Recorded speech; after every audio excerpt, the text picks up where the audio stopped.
அவன் பூவிருக்கும் தேனெடுக்க பின்னாலே வந்து வண்டாய் சிறகடிச்சான். அவன் பூவிருக்கும் தேனெடுக்க பின்னாலே வந்து வண்டாய் சிறகடிச்சான்.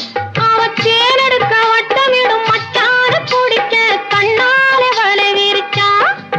அவன் தேனெடுக்க வட்டமிடும் மச்சான பிடிக்க கண்ணாலே வலை விரிச்சான்.